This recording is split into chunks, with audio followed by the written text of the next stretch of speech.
हैं भारतीय संस्कृति को कौन गौरवान्वित करता है? भारतीय दर्शन शास्त्र करते हैं। क्यों करते हैं भारतीय दर्शन शास्त्र? क्योंकि जिस टाइम पे दुनिया जानती भी नहीं थी लिखना किसको बोलते हैं, वह उस टाइम पे हमारे यहाँ पे वेद लिखे जा रहे थे, है ना, उस टाइम पे हमारे यहाँ पे उपनिषद लिखे जा रहे थे। जिस टाइम पे लोगों को पता भी नहीं था कि यूनिवर्सिटी क्या होती है, उस टाइम पे हमारे यहाँ पे नालंदा यूनिवर्सिटी थी, है ना। मतलब ये सोचो हमारे यहाँ का जो लिटरेचर है वो इतना ज्यादा रिच था हमारे यहाँ पे, मतलब ये समझ लो लोगों को पता नहीं था लिखना क्या होता है, वहां उस टाइम पे हम ग्रंथ लिख रहे थे, है ना। तो ये समझ लो, है ना। तो इसीलिए हम बोल रहे हैं कि हमारी जो संस्कृति है, जैसे हमारी संस्कृति हम देखेंगे तो हमारे पास कितने सारे वेद हैं, है ना, 4 वेद हैं हमारे पास, उपनिषद हैं कितने, है ना, कितने सारे महाकाव्य हैं, जैसे रामायण हो गया, महाभारत हो गया, है ना। तो हमारे यहाँ पे हमारा जो बेसिकली दर्शन शास्त्र है वो बहुत ज्यादा रिच है, बहुत ज्यादा रिच। तो इसीलिए हम बोलते हैं कि हमारी जो इंडिया है उसको कौन गौरवान्वित करता है? हमारे दर्शन शास्त्र करते हैं, क्योंकि हमने सबसे पहले दर्शन शास्त्र दिए हैं दुनिया को पता भी नहीं था क्या होता है, हमने बनाए हैं वो, है ना। तो इसीलिए हम बोल रहे हैं भारतीय दर्शन शास्त्र। भारतीय दर्शनों में किस पक्ष की ने ना कोई भी देखा होगा, कोई भी आप काव्य उठा के देख लिए, महाकाव्य कोई भी उठा के देख लो, कोई भी उपनिषद, कोई भी वेद उठा के देख लो, हर किसी में क्या लिखा हुआ है कि अधर्म पे धर्म की जय होती है ना। अधर्मी जो होती है उनका नाश होता है और धर्म की जय दिखाई गई है, चाहे आप कोई भी कुछ भी उठा के देख लो, है ना। तो इसको हम क्या बोलेंगे कि हमारे यहाँ पे किस पक्ष की प्रमुखता है? बेसिकली धर्म की प्रमुखता है, नहीं जो सही करेगा उसके साथ सही होगा और दुनिया को सही ही करना चाहिए, ये चीज देखी गई है। इसीलिए हम क्या बोले, नीति पक्ष की प्रमुखता है यहाँ पर।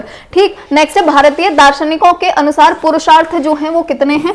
ठीक है, तो पुरुषार्थ जो हैं वो 4 हैं। और कौन कौन से पुरुषार्थ हैं याद रख लेना, क्योंकि क्वेश्चन इसमें नहीं है पर क्वेश्चन वहां से आ सकता है। तो 4 होते हैं, जिनमें से पहला होता है धर्म, दूसरा होता है कर्म, है ना, एक होता है मोक्ष और एक होता है अर्थ। ठीक है, वैसे धर्म अर्थ काम मोक्ष बोलते हैं, ये अर्थ सेकंड नंबर पे आता है ना। धर्म अर्थ काम मोक्ष बोलते हैं। तो ये 4 पुरुषार्थ हैं हमारे जो भी बेसिकली वेद्स हैं उनके अकॉर्डिंग, ठीक, या हमारे जो शास्त्र हैं, दर्शन शास्त्र हैं, उनके अकॉर्डिंग 4 पुरुषार्थ माने गए हैं। और नेक्स्ट है भारतीय दार्शनिक परंपरा के कितने भाग हैं? ठीक है, तो भारतीय दार्शनिक परंपरा के 2 भाग हैं। अब ये जो 2 भाग हैं ये हैं कौन कौन से? तो इनमें से जो पहला भाग है उसको हम बोलेंगे आस्तिक दर्शन, ठीक है, आस्तिक दर्शन। और जो दूसरा है इसको हम बोलेंगे नास्तिक दर्शन। ठीक, ये क्या है? नास्तिक दर्शन।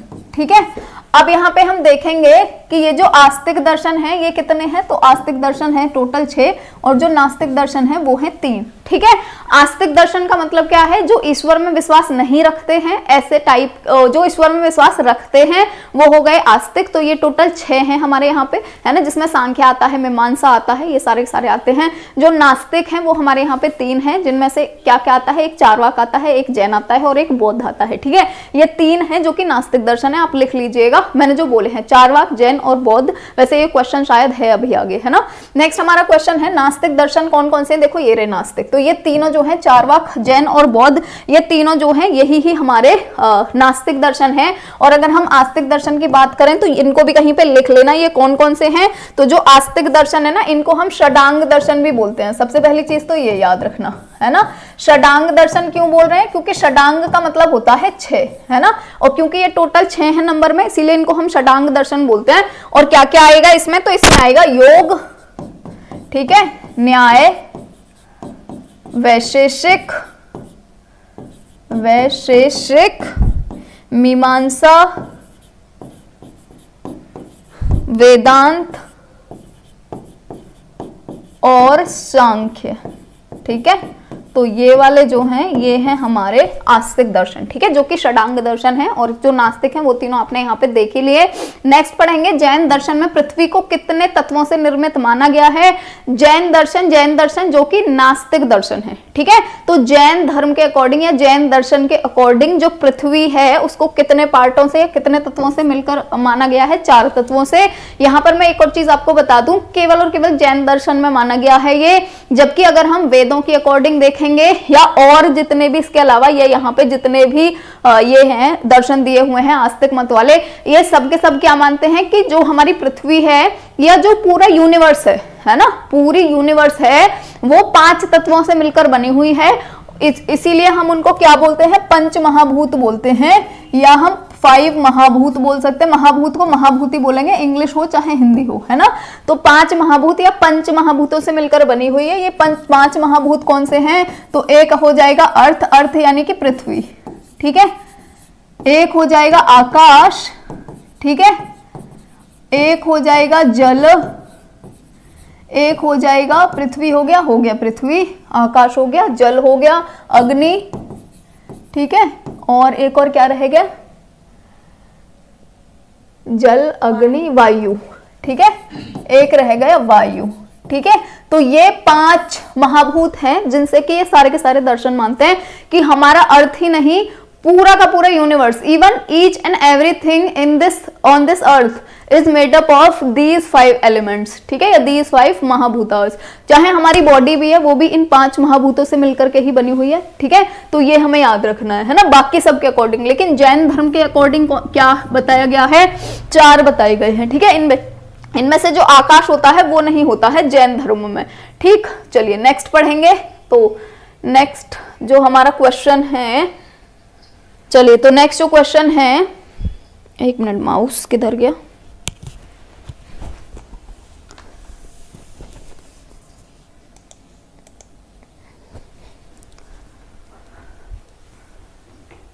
चलिए तो नेक्स्ट क्वेश्चन है, मोक्ष की प्राप्ति होती है, अच्छा अभी ये ऊपर देखना पड़ेगा क्या लिख रहा है, जिन साधनों को अपनाकर आत्मा की सिद्धि और मोक्ष की प्राप्ति होती है उसे योग कहते हैं। यह परिभाषा जो है किस धर्म में दी गई है, तो ये जैन धर्म में ही दी गई है। ए ऑप्शन करेक्ट हो जाएगा। बौद्ध दर्शन का सार क्या होता है, जो बौद्ध दर्शन है, ठीक है। 3 दर्शनों के बारे में पढ़ रहे हैं हम, बौद्ध, जैन, चारवाक, जो कि तीनों नास्तिक दर्शन है। इनके बारे में 1-1, 2-2 लाइन पढ़नी है, ज्यादा नहीं पढ़ना है ना। तो जैसे कि जो क्वेश्चन है बस इतना ही पढ़ लेना, इतना ही काफी है। बौद्ध दर्शन जो है उसका सार क्या है, ठीक है। तो इसका सार क्या है कि देखो दुनिया में दुख है, ठीक है, दुनिया में दुख है, दुख का कारण भी है, यानी कोई ना कोई कारण होगा जिसकी वजह से दुख हो रहा है ना। दुख शांत है, दुख में और एग्रेशन में, है ना, थोड़ा सा डिफरेंस होता है सैडनेस में और एग्रेशन में। जो सैडनेस है उसमें क्या होता है, इंसान एग्रेसिव नहीं होता, उसके अंदर दुख है ना। एग्रेसिवनेस में या एग्रेशन में, ठीक है, या हम बोलें जब चीखता चिल्लाता है इंसान, है ना, गुस्सा करता है, तो वो क्या चीज होती है, वो होती है कि हम दुखी तो हैं लेकिन हम उस दुख को दूसरे के ऊपर उतारना चाह रहे हैं, है ना। तो वो चीज अलग हो जाती है, ठीक है। तो यहाँ पर ये करें, दुख का कारण भी है और दुख शांत भी है, ठीक है। जब तक हम वो जो दुख है उसको अपने अंदर समाये हुए हैं तब तक हम बोल रहे हैं कि वो दुख है। जैसे हमने उसको भड़ास निकालना किसी दूसरे पे स्टार्ट किया, हम उसको एग्रेशन बोल देते हैं, है ना, फिर वो दुख नहीं रहता, फिर वो सैडनेस नहीं रहती, ठीक है।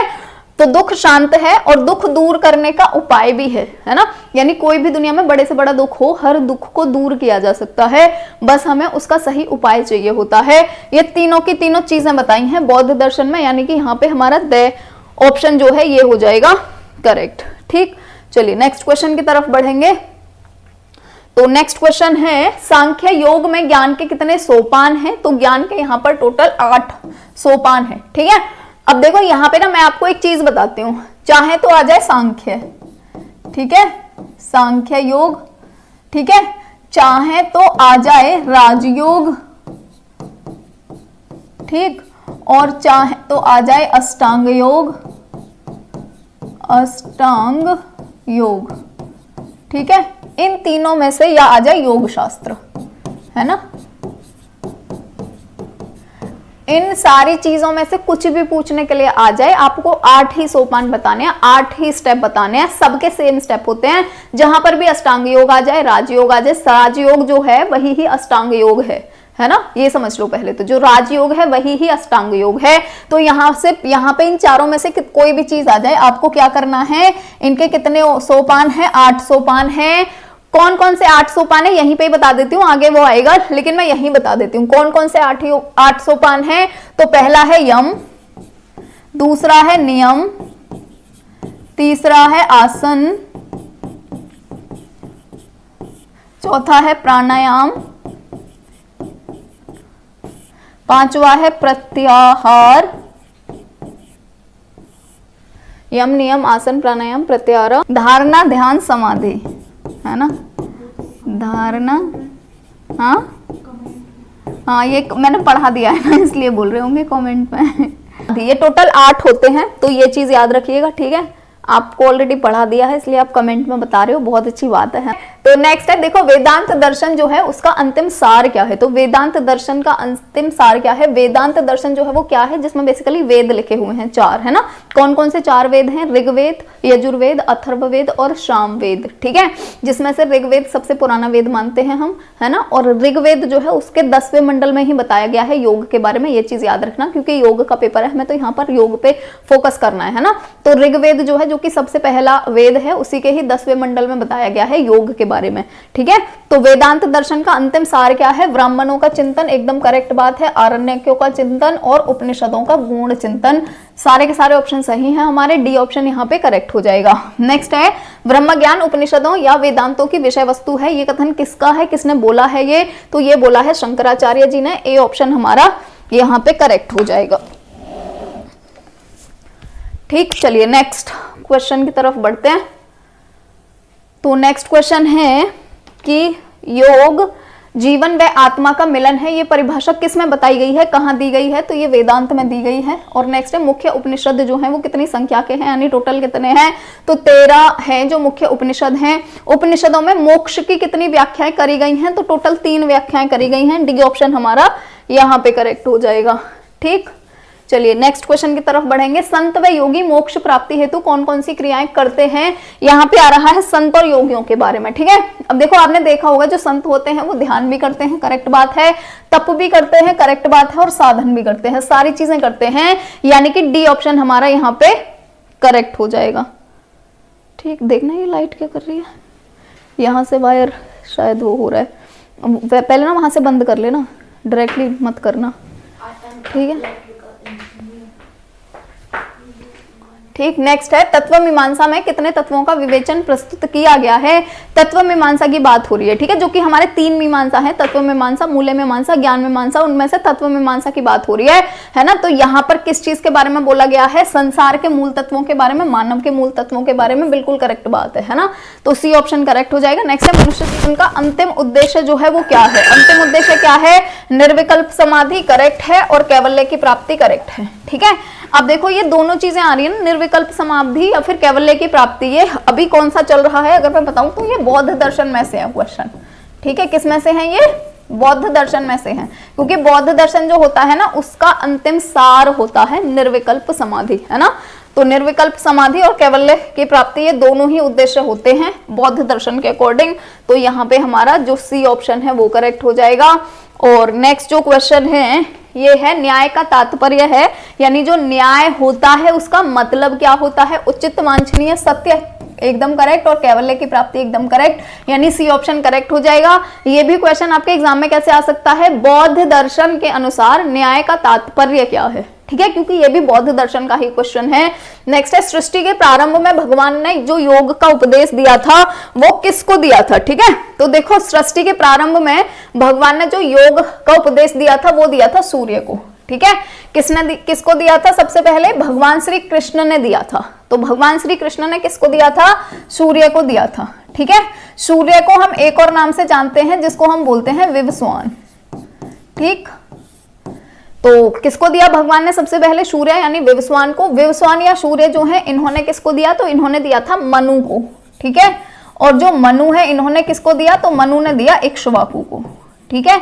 ये चीज याद रखिएगा, वैसे इतनी लंबी चौड़ी है नहीं, है ना, क्योंकि या तो सूर्य आएगा या तो मनु आएगा वहां पे। वैसे सबसे पहले सूर्य को ही दिया था या विवस्वान को, लेकिन अगर आपके ऑप्शन में सूर्य या विवस्वान में से नहीं है और मनु है तो मनु पे जाइएगा, वरना तो सबसे पहले सूर्य पे ही जाना है, ठीक है। यहां तक तो शायद पूछा नहीं जाएगा, इक्ष्वाकु तक, ठीक है। चलिए तो स्टार्ट कर लेते हैं। नेक्स्ट है, हाँ ये तो हमारा हो गया है, तो यहाँ पे हमारा क्या आएगा? विवस्वान आएगा। देखो यहाँ पे है, सृष्टि के प्रारंभ में भगवान ने निम्न में से किसे योग का ज्ञान प्रदान किया था, ठीक है। तो किसको किया? विवस्वान को किया, है ना। जैसे मैं बोल रही थी सूर्य को ही विवस्वान बोलते हैं, तो सूर्य आए या विवस्वान आए, बात एक ही है, ठीक। नेक्स्ट क्वेश्चन की तरफ बढ़ेंगे। तो नेक्स्ट क्वेश्चन है, योग का आधारभूत ग्रंथ इनमें से कौन सा है? प्राचीन उपनिषद है, बिल्कुल करेक्ट बात है। श्रीमद् भागवत गीता करेक्ट है और पतंजलि योग दर्शन करेक्ट है, यानी हमारा डी ऑप्शन जो है ये हो जाएगा यहाँ पे करेक्ट। ठीक है, अब देखो अगर हम प्राचीन उपनिषद की बात करें तो उपनिषद जो है ये बेसिकली क्या होते हैं, वेदों का ही एक पार्ट है उपनिषद। ठीक है, और जैसा कि मैंने बोला था कि जो ऋग्वेद है उसके 10वें मंडल में योग के बारे में बात बताई गई है, तो ये जो यहाँ पे उपनिषद बोल रहे हैं ना ये वही ही है ना, जो ऋग्वेद है उसका जो 10वां मंडल है उसी की ही बात हो रही है यहाँ पे, है ना। श्रीमद् भागवत गीता जो है यहाँ पर श्री कृष्ण ने अर्जुन को बताया है योग के बारे में, और ये जो पतंजलि योग दर्शन है ये तो इसको सबसे ज्यादा सटीक या फिर सबसे ज्यादा ऑर्गेनाइज्ड वे में लिखा हुआ योगा मान सकते हैं, है ना। पर ये जो पतंजलि योग दर्शन है ना, पतंजलि ने खुद ने नहीं ओरिजिनेट किया है योग, या योग के जितने भी आसन वगैरह हैं या योग क्या है ये, इन्होंने क्या करा है, जो एक हिरण्यगर्भ करके वो थे, उन्होंने जो योग के बारे में लिखा हुआ है ना, हिरण्यगर्भ योग शास्त्र बोलते हैं उसको, तो इन्होंने उसमें से काफी सारी चीजें ली हैं, अराउंड 90% चीजें इन्होंने हिरण्यगर्भ योग शास्त्र में से ही ली गई हैं, और बाकी की थोड़ी थोड़ी चीजें श्रीमद् भागवत गीता या वेदों में से ली हैं जो 10% में आता है ना। तो वो सबको मिला के इकट्ठा करके तब पतंजलि जी ने बनाया है योग दर्शन या फिर योग शास्त्र है, इन्होंने जो योग शास्त्र बनाया जिसको हम अष्टांग योग भी बोलते हैं ना, पतंजलि वाले को ही बोलते हैं, तो इन्होंने ऐसे करके बनाया, मतलब ये नहीं बोलेंगे हम कि इन्होंने उसको ढूंढा है या इन्होंने उसको बनाया है, पर बेसिकली क्या करा है, इन्होंने सब में से इकट्ठे करके इंफॉर्मेशन, जिसमें से मोस्ट जो पार्ट था वो कहां से था, हिरण्यगर्भ योग शास्त्र से था, तो वहां से लेकर के इन्होंने अपना एक योग शास्त्र बनाया है जिसको हम पतंजलि का योग शास्त्र या योग दर्शन पतंजलि का, या तीसरी चीज क्या है अष्टांग योग, इन सब नामों से जानते हैं, है ना। तो इसीलिए हमारा यहाँ पे क्या हो जाएगा, डी ऑप्शन जो है ये करेक्ट हो जाएगा। नेक्स्ट है योग का जन्मदाता देश कौन सा है, तो भारत है। जैसा कि देखो प्राचीन उपनिषद जो है ये कितने टाइम पहले के हैं, है ना, और इतने टाइम पहले के हैं, इससे ही आप हिसाब लगा सकते हैं कि दुनिया को लिखना तक नहीं आता था उस टाइम पे हमने योग के बारे में लिख दिया था, है ना। तो हमारा क्या हो जाएगा, बी ऑप्शन करेक्ट हो जाएगा, यानी कि भारत है जहां पर जो योग है वो ओरिजिनेट हुआ है। नेक्स्ट है विश्व योग दिवस का आधिकारिक नाम जो है वो क्या है ना, यानी कि इसको हम बेसिकली बोलते क्या है, तो इसको हम अंतरराष्ट्रीय योग दिवस बोलते हैं, जो कि 21 जून को मनाया जाता है। ठीक है, कब मनाया जाता है, 21 जून को मनाया जाता है, और बेसिकली ये 2015 से स्टार्ट हुआ है ना ये मनाना, तो ऐसा भी नहीं है, काफी टाइम पहले से मनाना शुरू हो गया है, ये अभी 2015 से ही जस्ट हुआ है, यानी कि 21 जून 2015 को पहला अंतरराष्ट्रीय योग दिवस मनाया गया था, है ना, या इंटरनेशनल योगा डे मनाया गया था 21 जून 2015 को, तो कोई ज्यादा टाइम भी नहीं हुआ है ना। और अगर देखा जाए तो ये जो 21 जून 2015 वाला जो टाइम था जब पहली बार योग दिवस मनाया गया था, तो इस टाइम पे टोटल 58 कंट्री थे, 58 देश थे जिन्होंने पार्टिसिपेट किया था अंतरराष्ट्रीय योग दिवस में। ठीक है, इसीलिए क्योंकि 58 कंट्रीज ने एक साथ पार्टिसिपेट करा था, इसीलिए ये गिनीज वर्ल्ड रिकॉर्ड में भी शामिल है। ठीक है, 2015 वाला। और एक और चीज मेरे को यहाँ पे बतानी थी, भूल गई मैं क्या बता रही थी, अभी जस्ट मेरे दिमाग में थी, क्या बता रही थी योग दिवस के बारे में, है ना। चलो वो तो छोड़ो, जो भी है मुझे आगे याद आ जाएगा, है ना। तो आपको एक और चीज क्या याद रखनी है, हाँ याद आ गया मुझे। ठीक है, क्या बता रही थी, देखो ये जो योग दिवस है ना, इसको ऑर्गेनाइज कौन करता है हमारे यहाँ पे, तो इसको ऑर्गेनाइज हमारे यहाँ पे करता है आयुष। ठीक है, जिस मंत्रालय या आयुष मिनिस्ट्री।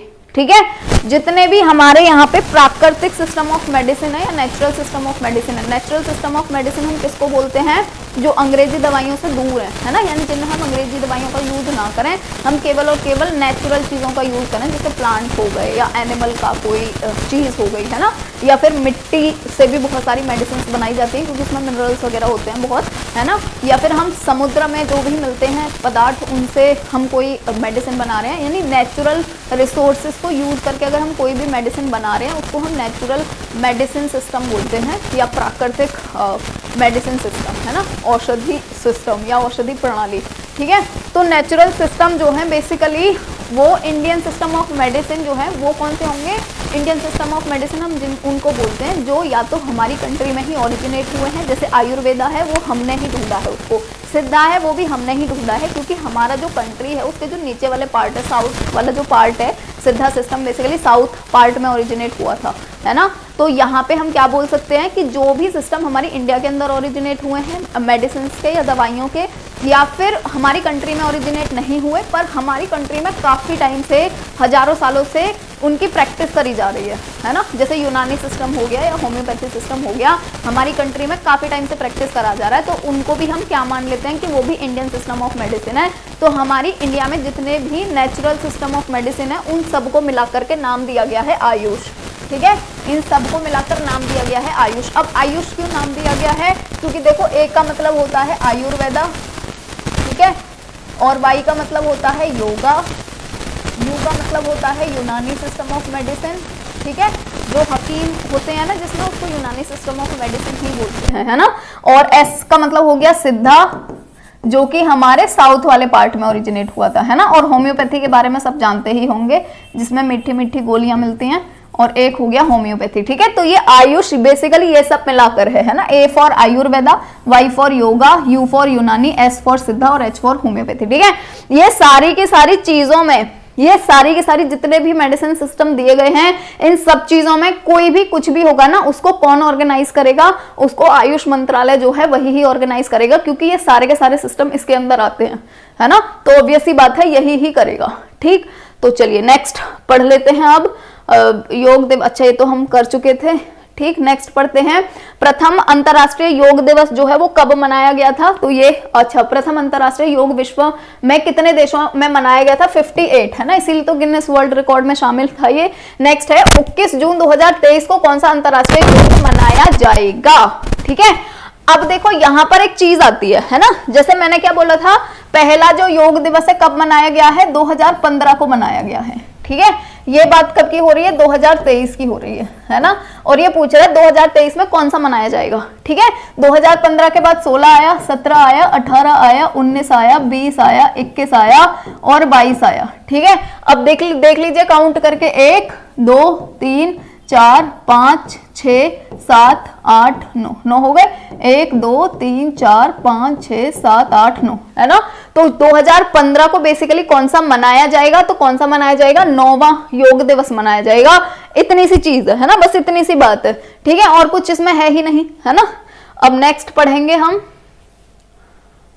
तो नेक्स्ट है 2022 में। अब देखो 2022 की बात आ रही है, कौन सा योग दिवस मनाया गया था, 2022 में कौन सा मनाया गया था, 8वां, 2023 में 9वां, तो 2022 में 8वां, ठीक है। चलिए नेक्स्ट पढ़ेंगे, अंतरराष्ट्रीय योग दिवस कब मनाया जाता है, कब मनाया जाता है, 21 जून को मनाया जाता है, करेक्ट हो जाएगा। यहाँ पे एक और चीज आ सकती है आपसे, 2024 का भी पूछ सकते हैं, है ना, 2024 या किसी भी ईयर का पूछ सकते हैं।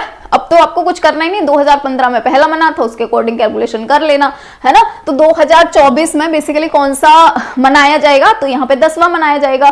15 में मनाया गया था ना पहला, तो 24 में 10वां हो गया, है ना। नेक्स्ट है अंतरराष्ट्रीय, अच्छा ये हो गया। नेक्स्ट है अंतरराष्ट्रीय योग दिवस 21 जून को ही क्यों मनाया जाता है, क्या हुआ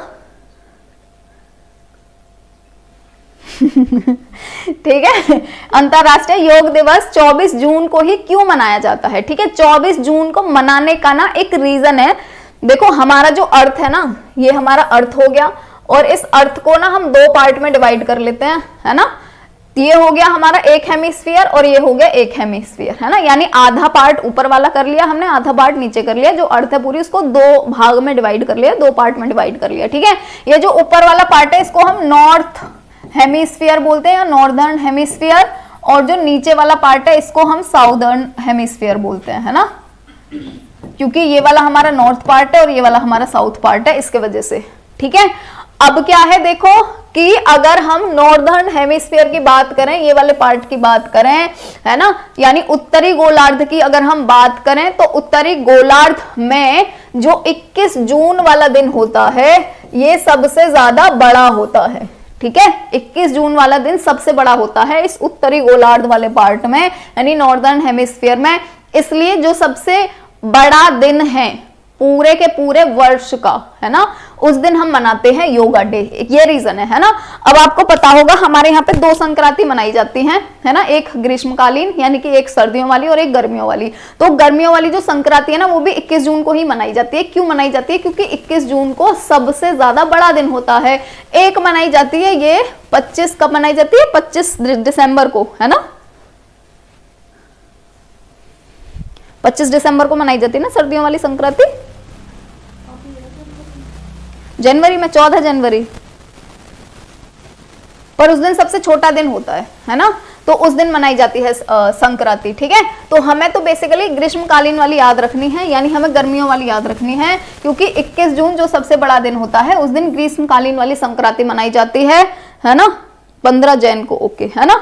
और 21 जून पूरे कैलेंडर वर्ष में सबसे लंबा दिन होता है, इसलिए मनाई जाती है, ठीक है। तो यहाँ पे हमारा सी ऑप्शन जो है ये हो जाएगा करेक्ट आंसर। ठीक, चलिए नेक्स्ट क्वेश्चन की तरफ बढ़ेंगे।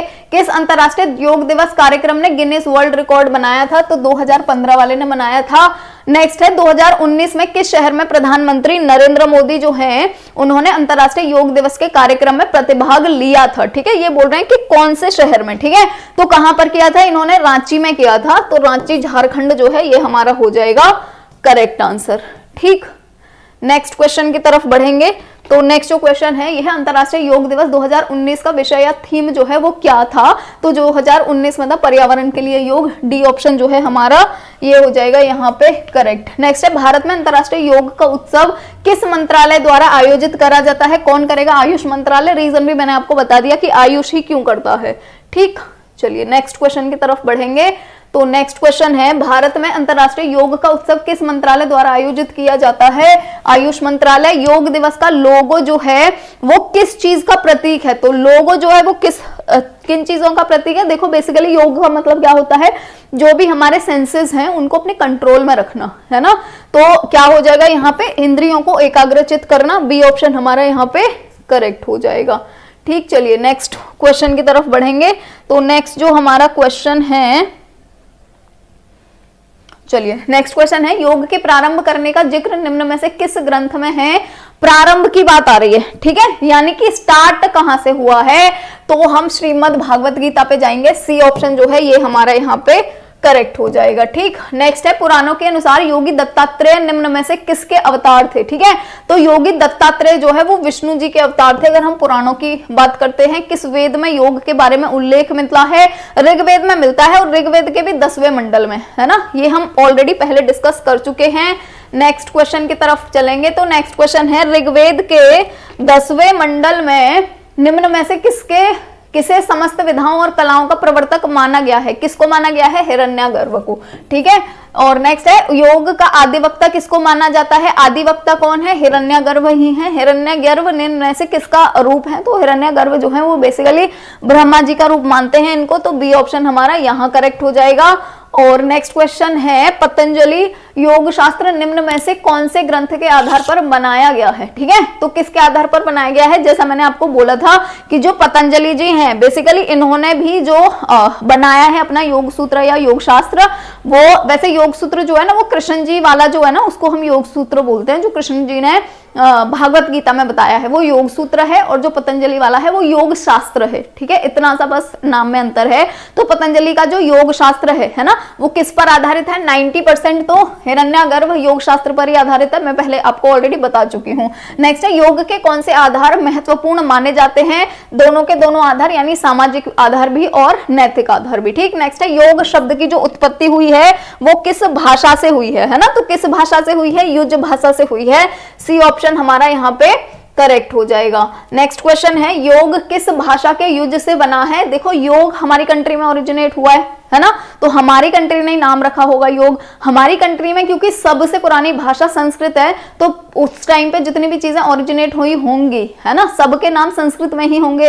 तो युज किस शब्द से, किस भाषा से बना हुआ है? संस्कृत से। डी ऑप्शन हमारा यहाँ पे इसलिए करेक्ट हो जाएगा, है ना। ये आप लॉजिक लगा के भी कर सकते हो। नेक्स्ट है संस्कृत के शब्द युज जो है उसका इंग्लिश में मतलब क्या होता है? योग होता है। सी ऑप्शन करेक्ट हो जाएगा। पढ़नी के अनुसार योग शब्द की व्युत्पत्ति जो है वो किस से मानी जाती है? देखो पढ़नी जो है इन्होंने तीनों चीजों के बारे में बात बोली है, युजिर योगे, युज समाधो और युज संयम ने। ठीक है, तीनों चीजों के बारे में बात करी है, यानी डी ऑप्शन हमारा यहाँ पे करेक्ट हो जाएगा। ठीक, नेक्स्ट है, किस व्याकरणाचार्य महर्षि ने योग शब्द का अर्थ युज धातु से युज समाधो युज योगे और युज संयमने से लिया है ना। अब देखो आपको यहाँ पे पता ही है, किसने, पढ़नी ने, अभी थोड़ी देर पहले ही क्वेश्चन आया था। नेक्स्ट है, पतंजलि के अनुसार ज्ञान का जो वास्तविक स्रोत है वो क्या है ना। ज्ञान के वास्तविक स्रोत के बारे में हो रही है, तो देखो आत्मा, शरीर, मन या चेतना, क्या हो जाएगा, आत्मा हो जाएगा। ए ऑप्शन हमारा यहाँ पे करेक्ट हो जाएगा। ठीक है, नेक्स्ट जो हमारा क्वेश्चन है वो है आत्मा की कितनी अवस्थाएं होती हैं। तो आत्मा की टोटल 4 अवस्थाएं होती हैं, है ना। कितनी होती हैं, 4 अवस्थाएं होती हैं और 3 होते हैं इसके विभाग। ठीक है, तो अवस्था तो आपको पता चल गया 4 होती हैं। अगर हम विभाग के बारे में बात करेंगे, विभाग का भी क्वेश्चन आ सकता है, विभाग कितने होते हैं, 3 होते हैं। ठीक है, और जो ये होती है विभाग जो होते हैं वो चेतन, बुद्धि, है ना, और अर्धचेतन, ये 3 होते हैं। ठीक है, लिख लेना इनको, कहीं पे हो सकता है आ जाएं पूछने के लिए। ठीक है, विभाग तो ये हो गए 3। अब हम आते हैं अवस्थाओं पे। 4 अवस्थाएं जो होती हैं ये कौन कौन सी होती हैं, तो 4 अवस्थाओं में से पहली होती है जागृत अवस्था, यानी कि जगी हुई अवस्था। दूसरी होती है स्वप्न अवस्था, यानी कि जब आप सपना ले रहे हो, सो रहे हो, है ना। नेक्स्ट जो है वो होती है सुषुप्त अवस्था, सुषुप्ति अवस्था। और जो हमारी चौथी अवस्था होती है ये होती है तुरीय अवस्था। ठीक है, तुरीय अवस्था, है ना। तो ये ठीक, तो यहाँ पे हमारी 4 अवस्थाएं हो गई और 3 हो गए हमारे विभाग। किसके हैं, ये आत्मा के, है ना। चलिए नेक्स्ट क्वेश्चन की तरफ बढ़ेंगे। आत्मा के कितने विभाग हैं, 3 विभाग थे, चेतन, बुद्धि, अर्धचेतन, तीनों करेक्ट हैं। डी ऑप्शन करेक्ट हो जाएगा। नेक्स्ट जो क्वेश्चन है ये है, मन को कितने अंगों में बांटा गया है। ठीक है, यानी जो मन है बेसिकली उसको कितने वर्गों में बांटा गया है, तो मन को बांटा गया है टोटल 3 वर्गों में। ए ऑप्शन हमारे यहाँ पे करेक्ट हो जाएगा। ठीक, नेक्स्ट है सत्व का मतलब क्या होता है। सत्व जो होता है यानी सत्य बेसिकली, है ना। तो सत्व का मतलब क्या होता है, अवरोध होएगा, बिल्कुल भी नहीं होगा अवरोध, तो है ना। ऑब्स्ट्रक्शन तो बिल्कुल भी नहीं होगा। सत्व मतलब सत्य, तो सत्य रास्ता रोकता थोड़ी है ना, वो तो रास्ता और साफ करता है सत्य। तो नेक्स्ट है अंधकार, अंधकार भी नहीं है बिल्कुल भी, है ना। सत्य तो प्रकाश है। और नेक्स्ट है क्रियाशीलता है, क्रियाशीलता भी नहीं है। हमारा ए ऑप्शन यहाँ पे करेक्ट हो जाएगा। ठीक, चलिए नेक्स्ट क्वेश्चन की तरफ बढ़ेंगे। योग चित्तावृत्ति निरोध, ठीक है, ये किसने कहा है, तो ये बोला है पतंजलि ने। और पतंजलि का जो योग सूत्र है या जो अष्टांग योग है ना, वो बेसिकली इसी बात पर ही आधारित है, योग चित्तावृत्ति निरोध, है ना। और बेसिकली इसका अगर हम वो मानेंगे ना, इसका अगर वो बोले, इसका वो निकाले, है ना, अर्थ निकालें, तो इसका निकलता है योग जो है वो आपको चित्त की वृत्तियों से निकालता है बाहर, है ना। तो ये है बेसिकली, आप चित्त और वृत्ति दोनों के बारे में आगे पढ़ेंगे भी, क्या होता है क्या नहीं होता है, हम वो आगे भी डिस्कस भी करेंगे। ठीक है, अच्छा आ गया, नेक्स्ट ही आ गया, है ना। तो नेक्स्ट है कि चित्त की जो वृत्तियां होती हैं वो कितनी होती हैं, तो टोटल 5 वृत्तियां होती हैं, है ना। और कौन कौन सी 5 वृत्तियां होती हैं, तो पहले को हम बोलते हैं प्रमाण, ठीक है, दूसरे को हम बोलते हैं विपर्य, तीसरे को हम बोलते हैं विकल्प, चौथे को हम बोलते हैं निद्रा, और 5वें को हम बोलते हैं स्मृति। ठीक है, तो ये 5 वृत्तियां होती हैं अगर हम जाएंगे योग सूत्र पे। ठीक, चलिए नेक्स्ट क्वेश्चन की तरफ बढ़ेंगे। तो चित्त की वृत्तियों के कितने भाग हैं, ठीक है, तो भाग कितने हैं, 5 हैं जो अभी अभी लिखे हैं, ये रहे हमारे चित्त की वृत्तियों के भाग, है ना। चलिए नेक्स्ट है योग समाधि है, किसने बोला है, ये योग समाधि है ना। तो ये भी बेसिकली किसने बोला है, ये बोला है वेद व्यास जी ने। तो ए ऑप्शन हमारा यहाँ करेक्ट हो जाएगा। नेक्स्ट है योग सूत्र की रचना किसने करी है ना। तो योग सूत्र किसने लिखा है, महर्षि पतंजलि ने। ए ऑप्शन करेक्ट हो जाएगा। नेक्स्ट है योग दर्शन को प्रतिष्ठित करने का श्रेय किस महर्षि को जाता है, प्रतिष्ठित करने का, है ना। तो प्रतिष्ठित यानी जिससे पूरी दुनिया में योग के बारे में चर्चा हो रही है, वो किसने किया है, महर्षि पतंजलि ने ही। क्योंकि जो भी योग, इवन अभी भी जो भी योग फॉलो हो रहा है ना, वो यही ही हो रहा है, अष्टांग योग ही हो रहा है ना। क्योंकि अष्टांग योग, जैसा मैं बता रही थी, अष्टांग योग बेसिकली क्या है, जो महर्षि पतंजलि हैं उन्होंने 90% चीजें ली हैं हिरण्यगर्भ योग शास्त्र से, और बाकी जगहों पे जहां जहां पर भी योग के बारे में है सबको ले करके, है ना, और इन्होंने बहुत ही कंसाइज वे में और ऑर्गेनाइज करके सारी की सारी चीजें दी हुई हैं इनका जो योग शास्त्र है उसके अंदर, है ना। तो इसीलिए प्रतिष्ठित करने का श्रेय, यानी जो अभी सबके पास जो फॉलो कर रहे हैं सब जितने भी हैं दुनिया में, इवन जो बाबा रामदेव हैं उनकी भी कंपनी का नाम पतंजलि ही है ना। क्यों है? क्योंकि इन्होंने पतंजलि का जो योग शास्त्र है उसी के ही अकॉर्डिंग इन्होंने अपना पूरा का पूरा चीजें बनाई हुई है ना। तो इसीलिए प्रतिष्ठित करने का श्रेय किसको जाएगा? महर्षि पतंजलि को। यहां पर है ना, ये वाला क्वेश्चन बेसिकली पहले भी आया था, है ना, और जब पहले आया था पिछले साल तो वहां पे यहाँ पे एक ऑप्शन दिया हुआ था बाबा रामदेव का भी, है ना। तो कुछ बच्चे इवन लिख करके आ गए थे, जब मैं पूछ रही थी क्या लगा क्या है, तो बच्चे वहां पे बाबा रामदेव भी लगा के आ गए थे, है ना। क्योंकि यहाँ पे क्या आया था बेसिकली कि योग दर्शन का को प्रतिष्ठित करने का श्रेय है ना। तो सब यही सोचते हैं कि जो बाबा रामदेव हैं, है ना, उन्होंने ही तो बेसिकली वो करा है। ये अभी जो सब जानते हैं योग के बारे में वो सबसे पहले अभी के टाइम में तो बाबा रामदेव ने ही किया है ना, उससे पहले लोग जानते भी नहीं थे योग के बारे में। नेक्स्ट है, योग में किन शक्तियों का विकास करा जाता है? तो कौन सी शक्तियों का विकास करा जाता है योग में? शारीरिक, मानसिक और गुप्त, सारी की सारी का, यानी कि उपरोक्त सभी करेक्ट हो जाएगा। अष्टांग योग के प्रतिपादक कौन है? तो मैंने क्या बोला था, राजयोग आ जाए या फिर अष्टांग योग आ जाए या योग शास्त्र आ जाए, आपको सब में कहां पे जाना है? पतंजलि पे जाना है। ए ऑप्शन हमारा करेक्ट हो जाएगा। नेक्स्ट है, अष्टांग केंद्र जो है ये कहां पर है? तो अष्टांग केंद्र जो है ये मैसूर के अंदर है। हमारा ए ऑप्शन यहां पे करेक्ट हो जाएगा। ठीक, चलिए नेक्स्ट है, योग का मुख्य उद्देश्य जो है वो क्या है ना। तो मुख्य उद्देश्य क्या है? मोक्ष की प्राप्ति है। डी ऑप्शन करेक्ट हो जाएगा। बेसिकली जितने भी हमारे महाकाव्य हैं या जितने भी हमारे बेसिकली वेद हैं या जितने भी उपनिषद हैं, हर किसी में दिया गया है कि लास्ट हमारा लक्ष्य है मोक्ष प्राप्ति। ठीक, नेक्स्ट क्वेश्चन की तरफ बढ़ेंगे। योग का मुख्य उद्देश्य है शारीरिक विकास, बिल्कुल करेक्ट है। आध्यात्मिक विकास और चरित्र का विकास, तीनों चीजें करेक्ट हैं। अब यहाँ पे उपरोक्त सभी तो है नहीं, उपरोक्त सभी की जगह है सर्वांगीण विकास, तो हम यहाँ पे करेक्ट आंसर लगाएंगे। सर्वांगीण विकास का मतलब क्या होता है? सारे के सारे विकास। इसमें जो एक दो छूट भी गए हैं, जैसे मानसिक विकास छूट गया है वो भी, है ना, और अगर सामाजिक विकास की बात करें सामाजिक विकास भी छूट गया है ना। तो सर्वांगीण विकास के अंदर सारे के सारे विकास आ जाएंगे, तो इसलिए हम डी ऑप्शन जो है वो हो जाएगा हमारा यहाँ पे करेक्ट। नेक्स्ट है, योग से व्यक्ति में किस भावना का संचार होता है? त्याग का, अनुशासन का, दोनों चीजों का होता है। सी ऑप्शन हमारा यहां करेक्ट हो जाएगा। नेक्स्ट क्वेश्चन की तरफ बढ़ेंगे। तो नेक्स्ट क्वेश्चन है, योग साधना का प्रथम सोपान जो है वो कौन सा है ना। अब देखो आपको बेसिकली करना क्या है, यहाँ पे ऐसे पूछे जाएंगे योग साधना का या इसका प्रथम सोपान क्या है ना। तो आपको क्या करना है बेसिकली, योग, अच्छा यहाँ पे है योग साधना का प्रथम सोपान जो है वो कौन सा है? हाँ, तो यहाँ पे यम ही आएगा, है ना। तो देखो यहाँ पे बेसिकली क्या करना है आपको, योग साधना के बारे में पूछ रहे हैं। हमने क्या पढ़ा था? यम, नियम, आसन, प्राणायाम, यम, नियम, आसन, प्राणायाम, प्रत्याहार, है ना, प्रत्याहार, धारणा, ध्यान और समाधि, है ना।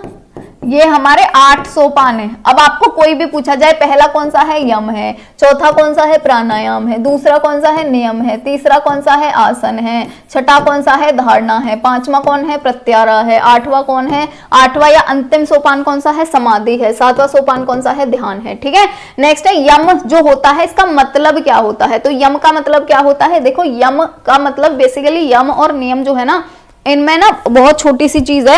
यम जो होता है इसमें हमें बताया जाता है जीवन में अनुशासन कैसे लिया जाए और बुरे कामों से कैसे बच सकते हैं हम, है ना। तो यम के अंदर दिया गया है कर्मों पर संयम, यानी कि हमारे जो कर्म है वो अच्छे होने चाहिए, है ना। संयम लाना है, अपने जो गलत कर्म है वो नहीं करने हैं, संयम करना है। नेक्स्ट है वचन संयम, यानी कि किसी से गलत मत बोलो, अपशब्द मत बोलो, तो ये आपको वचनों पे संयम लेके आना है। मन संयम, यानी मन को इतना ज्यादा विचलित मत होने दो कि कहीं भी आ रहा है ना। तो मन पे संयम लेके आना है। यही 3 चीजें हैं यम का तात्पर्य। जो नियम होता है उसमें बेसिकली हमारे शरीर की शुद्धि करी जाती है ना। यम का मतलब हम मान सकते हैं कि हमारे बेसिकली इंटरनल जो सोल है उसमें थोड़ी शुद्धि हो जाए, और जो नेक्स्ट है नियम, उसका मतलब होता है हमारे शरीर की शुद्धि हो जाए, ठीक है। तो यम का मतलब ये तीनों की तीनों चीज है। नेक्स्ट है यम का अर्थ किस प्रकार के संगम से लगाया जाता है, मन वचन और कर्म तीनों के, तो डी ऑप्शन करेक्ट हो जाएगा। यहाँ संगम नहीं होगा, यहाँ पे होगा संयम, ठीक है। चलिए नेक्स्ट क्वेश्चन की तरफ बढ़ेंगे। तो नेक्स्ट क्वेश्चन है यम द्वारा योगी के मन के कौन से भाव उत्पन्न होते हैं, है ना। तो कौन से भाव उत्पन्न होंगे, कौन से भाव, शुभ भाव भी यानी कि अच्छे, और आंतरिक भाव भी, डी सी ऑप्शन करेक्ट हो जाएगा। नेक्स्ट है ब्रह्मचर्य का उल्लेख अष्टांग योग के किस अंग में किया गया है, ब्रह्मचर्य की बात हो रही है ना। तो हमारा बेसिकली जो हमारी इंटरनल सोल है वो शुद्ध हो, इसकी विवेचना या इसके बारे में कहां पे दिया गया है, यम के बारे में। तो ब्रह्मचर्य के बारे में भी कहां पे दिया होगा, यम के बारे, यम में ही दिया गया होगा। नेक्स्ट है यम जो है इसका तृतीय सोपान कौन सा है, ठीक है। अब ये पूछ रहे हैं यम के तृतीय सोपान के बारे में, है ना। अब अगर हम यम के बारे में बात करते हैं ना, तो यम जो है बेसिकली ये 5 होते हैं, है ना। अगर हम इसके सोपान की बात करें तो कितने हैं इसके सोपान, 5 हैं, ठीक है। और ये आपको याद रखना जरूरी है। यम के जो 5 सोपान हैं उनको मैं यहाँ पे लिख देती हूँ, ठीक है। कौन कौन से 5 सोपान है, पहला है सत्य, ठीक है, दूसरा है अहिंसा, दूसरा है अहिंसा, ठीक है। जो तीसरा है वो है अस्तेय, है ना, और चौथा है ब्रह्मचर्य, और 5वां है अपरिग्रह, ठीक है जी, अपरिग्रह, ठीक। तो ये बेसिकली 5 बताए गए हैं। अगर हम बात करते हैं इसकी, यम की बात करते हैं ना, यम के ये 5 सोपान है, नियम के भी 5 सोपान है, उनके बारे में भी आगे डिस्कस करेंगे। तो ये 5 सोपान है ना। लेकिन यहाँ पे ना आपको एक चीज और याद रखनी है, अगर हम बात करते हैं, अगर इसी तरह से क्वेश्चन आता है यम का तृतीय सोपान क्या है ना, या यम के कितने सोपान है, तो आपको नॉर्मली ये 5 ही बताने हैं। लेकिन एक दूसरी चीज और आ जाती है, वो दूसरी चीज क्या आ जाती है कि ये जो यम की बात हम अभी तक पढ़ रहे हैं, ये किसके अकॉर्डिंग पढ़ रहे हैं, अष्टांग योग के अकॉर्डिंग पढ़ रहे हैं, जो पतंजलि ने लिखा हुआ है ना। और जैसे कि मैंने बताया योग के बारे में तो बहुत सारे लोगों ने लिखा है ना पुराने टाइम में, है ना। तो उनके अपने अलग अलग मत होंगे, है ना। तो एक बात हम करते हैं श्रीमद् भागवत गीता की, ठीक है। जो श्रीमद् भागवत गीता है, इन्होंने कितने सोपान बताए, तो इन्होंने टोटल 12 सोपान बताए हैं, ठीक है। एक और चीज है पाराशर संहिता, तो जो पाराशर संहिता है इन्होंने कितने बताए हैं, तो जी इन्होंने बताए हैं 10 सोपान, ठीक है। तो पतंजलि ने बताए हैं 5, ये याद आपको 5 ही करने, ये आपको याद नहीं करने, सिर्फ नंबर याद कर लेना, है ना। याद आपको यही करने, और अगर पूछे भी जाएंगे तो यहां से पूछे जाएंगे, वहां से नहीं पूछे जाएंगे, क्योंकि यही ही फॉलो किया जाता है, इसी के बारे में ही क्वेश्चन आएगा, ठीक है। अब देखो यहाँ पे है यम का तृतीय सोपान क्या है, ठीक है। ये यम के बारे में पूछा, भी योग के बारे में नहीं पूछा। योग के 8 सोपान आपने पढ़ लिया, यम, नियम, आसन, प्राणायाम, प्रत्याहार, धारणा, ध्यान, समाधि। अब ये क्या पूछ रहा है, जो पहला सोपान होता है योग का यम, उसके कितने सोपान है, तो कितने सोपान है, इसके 5 सोपान है। अब ये तृतीय सोपान के बारे में पूछ रहे हैं, तो तृतीय सोपान कौन सा है, अस्तेय है। अस्तेय हमारा फर्स्ट ऑप्शन है, तो हमारा यहाँ पे ए ऑप्शन जो है ये हो जाएगा करेक्ट, ठीक। नेक्स्ट क्वेश्चन की तरफ बढ़ेंगे। तो नेक्स्ट क्वेश्चन है यम के अंतर्गत किन सामाजिक नियमों के पालन पर बल दिया गया है, यम की बात हो रही है। तो यहाँ पर अहिंसा के बारे में बोला गया है। ये जो 5 सोपान की हम बात कर रहे थे ना, देखो वही 5 सोपान है, अहिंसा, सत्य, अस्तेय, ब्रह्मचर्य और अपरिग्रह, यही तो 5 सोपान है यम के, ठीक है। नेक्स्ट है यम नियम के ध्येय की जो साधनाएं हैं वो क्या हैं, तो साधनाएं जो हैं वो योग भी है, ज्ञान भी है और कर्म उपासना भी है, डी ऑप्शन करेक्ट हो जाएगा। नेक्स्ट है भागवत गीता में यम के कितने अंग बताए गए हैं, जैसे मैं बता रही थी, तो भागवत गीता में कितने बताए हैं, 12 बताए हैं। ए ऑप्शन हमारा यहाँ पे करेक्ट हो जाएगा। नेक्स्ट क्वेश्चन की तरफ बढ़ेंगे। तो नेक्स्ट क्वेश्चन है महर्षि पतंजलि ने कितने यम बताए हैं, तो महर्षि पतंजलि की अगर हम बात करेंगे तो पतंजलि ने तो कितने बताए हैं, पतंजलि ने तो 5 ही बताए हैं, है ना।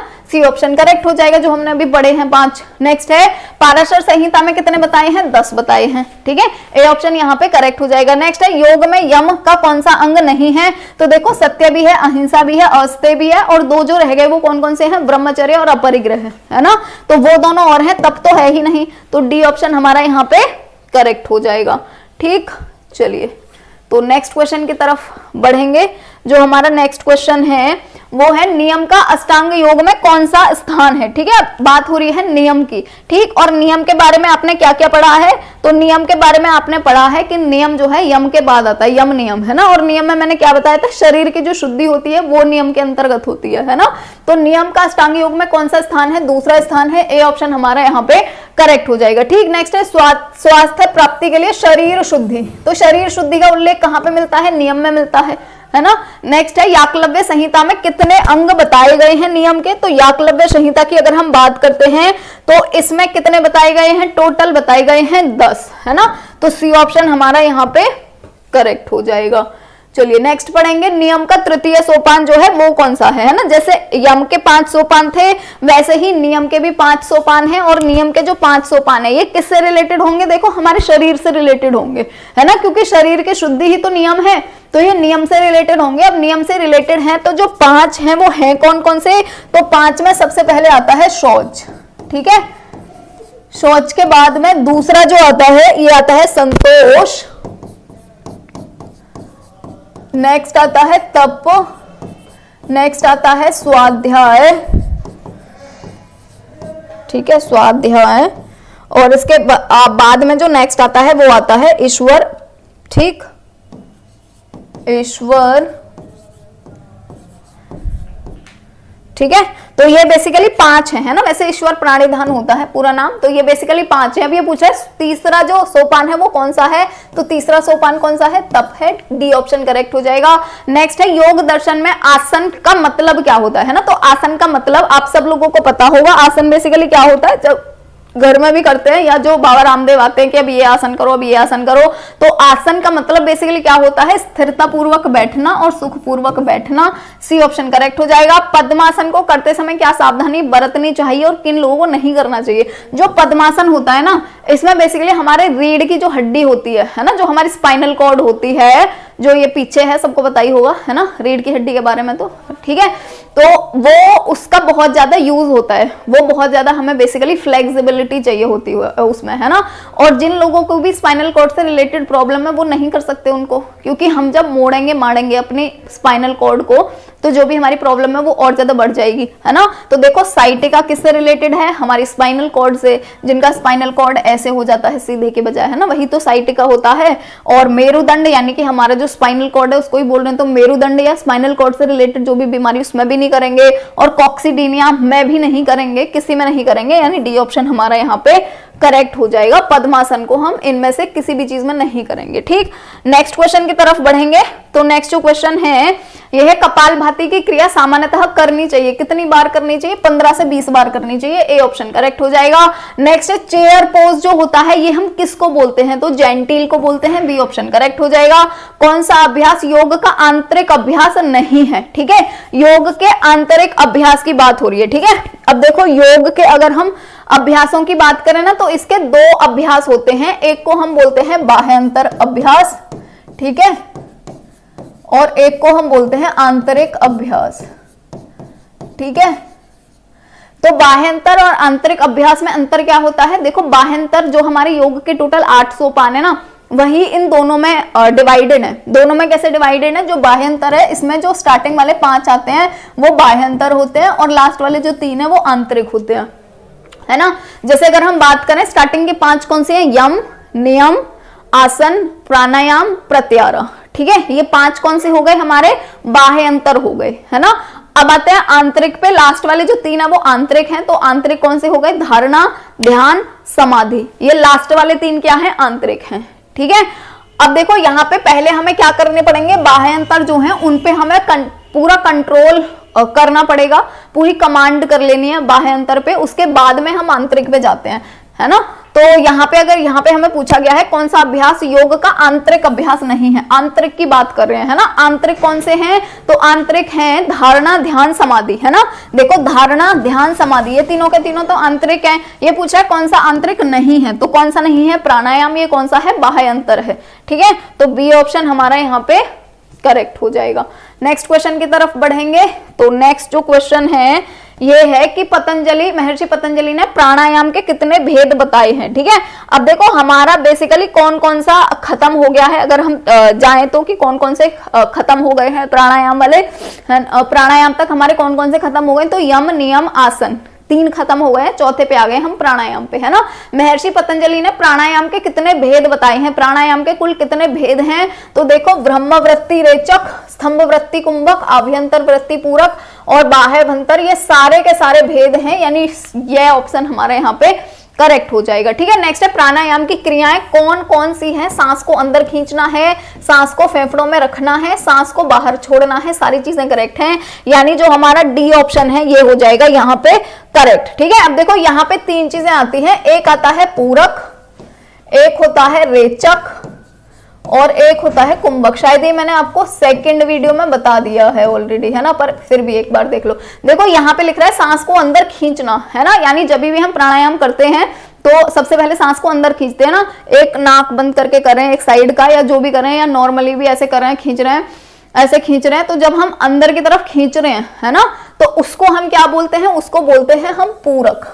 ठीक है, फिर जब हम सांस को बाहर की तरफ छोड़ रहे हैं, है ना, बाहर की तरफ छोड़ने को क्या बोलते हैं, रेचक, अंदर की तरफ खींचने को क्या बोलते हैं, पूरक, और कुंभक किसको बोलते हैं, जब हम सांस पूरी हमने ले ली अंदर और सांस को हम कितनी देर तक अपने अंदर रख रहे हैं, उसको भी छोड़ नहीं रहे, जैसे सांस ले ली फिर हम सांस छोड़ नहीं रहे, उसको हमने अपने अंदर ही रख रखा है सांस को, है ना, उसके बाद हमने छोड़ दी तो छोड़ने को क्या बोलेंगे, रेचक बोलेंगे, और छोड़ने के बाद कितनी देर तक हम ऐसे ही रहे बिना सांस लिए, है ना, तो सांस लेने के बाद और सांस छोड़ने के बाद जो हम पॉज वाला पीरियड लेते हैं वो कितना होता है, वही ही होता है हमारा कुंभक पीरियड। ठीक है, तो ये 3 चीज है। नेक्स्ट है ध्यान जो है वो कितने प्रकार का होता है। ठीक है,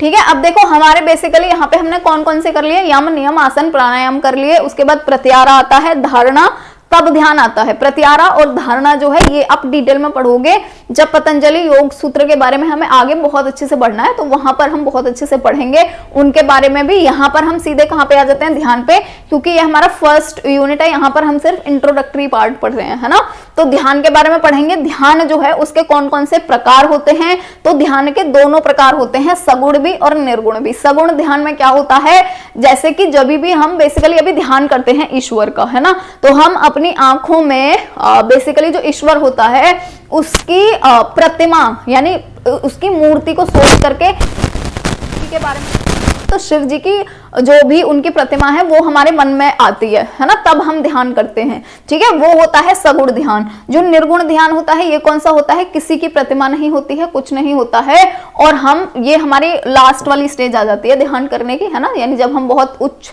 व्यक्तित्व के बन जाते हैं तब आती है ये वाली स्टेज। तो इसमें हमें कोई प्रतिमा कुछ नहीं दिखता, हम सिर्फ और सिर्फ बेसिकली कोई नहीं होता है हमारे मन में और हम ध्यान कर रहे होते हैं ना, तो वो होता है निर्गुण ध्यान। दोनों होते हैं, तो सी ऑप्शन हमारा यहाँ पे करेक्ट हो जाएगा। नेक्स्ट है मन को एकाग्रता के साथ एक विषय पर लगाते हैं तो उसको हम क्या बोलते हैं, है ना, जैसे एक विषय पर ही लगा लिया हमने लगातार तो उसी को तो हम ध्यान बोलते हैं, ए ऑप्शन करेक्ट हो जाएगा। समाधि के पूर्व की अवस्था क्या कहलाती है, समाधि से जस्ट पहले क्या होता है, ध्यान होता है ना, धारणा ध्यान समाधि, तो ध्यान के तुरंत बाद समाधि आता ही है। नेक्स्ट है अष्टांग योग का अंतिम सोपान क्या है, तो अंतिम सोपान क्या है, समाधि ही तो है, डी ऑप्शन हमारा यहाँ पे करेक्ट हो जाएगा। नेक्स्ट है संप्रत्याग समाधि जो होती है ये कितने प्रकार की होती है, ठीक है, तो संप्रत्याग समाधि और असंप्रत्याग समाधि ये 2 प्रकार की समाधि होती है बेसिकली। ठीक है, तो संप्रत्याग समाधि यहाँ पे क्या बताया है, संप्रत्याग समाधि, अच्छा संप्रत्याग समाधि जो है इसके 4 चरण होते हैं, है ना, तो कितने प्रकार की होती है, ये 4 प्रकार की होती है। और ये जो 4 प्रकार की होती है ये 4 प्रकार कौन से होते हैं, तो एक होता है वितर्क या तर्क, है ना, वितर्क, और जो दूसरा होता है ये होता है विचार, और जो तीसरा पार्ट होता है हमारा ये होता है सानंद, और चौथा पार्ट होता है सस्मिता। ठीक है, तो ये बेसिकली 4 प्रकार की होती है, ये रहे हमारे 4 प्रकार। नेक्स्ट है निम्नलिखित में से कौन सा योग शब्द का अर्थ है ना, यानी योग शब्द जो है वो कौन सा अर्थ है, इसमें समाधि है, संयम है या संयोग है। ठीक है, तो योग का मतलब क्या है, समाधि, है ना, तो हमारा ए ऑप्शन करेक्ट हो जाएगा। नेक्स्ट है सांख्य योग का शाब्दिक अर्थ क्या है? शाब्दिक अर्थ क्या है? ज्ञान है सांख्य योग का, तो ए ऑप्शन हमारा यहाँ पे करेक्ट हो जाएगा। नेक्स्ट है यौगिक आहार व्यवस्था का मूल आधार क्या है ना? यौगिक आहार की बात हो रही है, तो यौगिक आहार का मूल वो क्या है? मिताहार है, सी ऑप्शन करेक्ट हो जाएगा। निम्न में से यौगिक आहार की जो विशेषताएं होती हैं वो कौन कौन सी होती हैं? तो ये जो यौगिक आहार होता है ये पोषण प्रदान करने वाला, सुपाच्य होना चाहिए। पोषण प्रदान करने वाला मतलब न्यूट्रिशियस होना चाहिए, सुपाच्य मतलब जो डाइजेस्ट हो जाए जल्दी से, वैसा होना चाहिए, है ना। मन को प्रसन्न रखने वाला होना चाहिए, उत्तेजना उत्पन्न ना करने वाला होना चाहिए, बिल्कुल करेक्ट है। शरीर वयवों पर अनावश्यक भार ना डालने वाला, है ना। जैसे बोलते हैं ना भारी खाना, तो भारी खाना नहीं होना चाहिए, और अनावश्यक रूप से मल उत्पत्ति ना करने वाला, है ना। यानी कि हमने खाया और जाते ही जा रहे हैं वॉशरूम, ऐसा नहीं होना चाहिए। सारी की सारी चीजें करेक्ट है, डी ऑप्शन हमारा यहाँ करेक्ट हो जाएगा। नेक्स्ट क्वेश्चन की तरफ बढ़ेंगे, तो नेक्स्ट क्वेश्चन है यौगिक आहार की प्रभावशीलता निम्न में से कौन सी है ना। यौगिक आहार की प्रभावशीलता कौन सी है? यौगिक आहार लघु सुपाच्य होने से पाचन संस्थान, यकृत, वक्र आदि मल विसर्जक अवयवों एवं इसके साथ चयापचय की प्रक्रिया पर अनावश्यक भार नहीं डालता है, एकदम करेक्ट बात है ना। यानी डाइजेस्ट जल्दी से हो जाएगा, और जो भी डाइजेशन करने वाले ऑर्गन है उन पे एक्स्ट्रा वो नहीं डालता, फोर्स नहीं करता उनको, है ना, तो बिल्कुल करेक्ट है। नेक्स्ट है यौगिक आहार सहज सरल भाव से शरीर को पोषण प्रदान करता है, करेक्ट बात है। मन को शांत, एकाग्र और सृजनात्मकता रूप से सक्रिय बनाए रखता है, करेक्ट है, डी ऑप्शन करेक्ट हो जाएगा। नेक्स्ट है योग वह प्राचीन पथ है जो व्यक्ति के अंधेरे से प्रकाश में लाता है। ये जो परिभाषा है किसने दी है? राधा कृष्ण ने दी है, ए ऑप्शन हमारा यहाँ पे करेक्ट हो जाएगा। ठीक, चलिए नेक्स्ट क्वेश्चन की तरफ बढ़ेंगे। नेक्स्ट है किस आचार्य ने समय को ही योग का मूल माना है? समय के लिए मन या चित्त का वश में होना आवश्यक है, चित्त की वृत्तियों को रोकना आवश्यक है, अतः उन्होंने योग का अर्थ किया योग चित्त वृत्ति निरोध, है ना। देखो, योग चित्त वृत्ति निरोध या चित्त की वृत्तियों को रोकना आवश्यक है। ये जिस भी चीज जगह आ जाए ना, समझ लो महर्षि पतंजलि ने बोला है, क्योंकि महर्षि पतंजलि का जो योग सूत्र है वो आधारित ही इस बात पर है। ये जो यहाँ पे श्लोक लिखा हुआ है योग चित्त वृत्ति निरोध, ठीक है, इसी पर ही आधारित है पूरा का पूरा महर्षि पतंजलि का योग सूत्र। ये सबसे पहले आपको लिखा हुआ दिखेगा जहां भी आप महर्षि पतंजलि वाले योग सूत्र के बारे में पढ़ेंगे। ठीक, नेक्स्ट है संसार सागर से पार होने की मुक्ति की युक्ति का नाम ही योग है। ये परिभाषा किसने दी है? तो ये याकलव्य ने दी है, सी ऑप्शन हमारा यहाँ करेक्ट हो जाएगा। नेक्स्ट क्वेश्चन की तरफ, अच्छा ये याकलव्य यहाँ पे दिया हुआ है ना, तो डी ऑप्शन जो है बेसिकली ये हमारा यहाँ पे करेक्ट है, तो डी ऑप्शन हमारा यहाँ करेक्ट हो जाएगा। ठीक, नेक्स्ट क्वेश्चन की तरफ बढ़ेंगे, तो नेक्स्ट क्वेश्चन जो है ये है कि जो वेद व्यास थे वो किसके पुत्र थे? ठीक है, वेद व्यास के बारे में बात हो रही है, तो वेद व्यास मुनि शकदेव के पुत्र थे, ए ऑप्शन करेक्ट हो जाएगा। वर्तमान समय में प्रधानतः कितनी आध्यात्मिक विचारधारा प्रचलन में है? इनमें से कौन सी विचारधारा प्रचलन में नहीं है? ठीक है, देखो आप देखोगे वेद मूलक विचारधारा अभी भी है, बौद्ध विचारधारा अभी भी है, जैन विचारधारा अभी भी है, पारसी विचारधारा जो है वो बेसिकली इतनी नहीं है, पारसी लोग भी कितने ही हैं, है ना, तो यहाँ पे हमारा डी ऑप्शन जो है ये हो जाएगा करेक्ट। नेक्स्ट क्वेश्चन की तरफ बढ़ेंगे। वेद मूलक विचारधारा, बौद्ध विचारधारा, जैन विचारधारा के अतिरिक्त अन्य विचारधाराएं जो हैं वो कौन कौन सी हैं? ठीक है, अन्य विचारधाराएं जो हैं ये कौन कौन सी हैं? तो कौन कौन सी हैं? देखो, राधा स्वामी विचारधारा है ही, ब्रह्म कुमारी है ही, सिख पंथी है ही, डी ऑप्शन करेक्ट हो जाएगा। योग पद्धतियां या फिर योग के प्रकार कितने होते हैं? तो टोटल 7 प्रकार होते हैं योग के। ठीक है,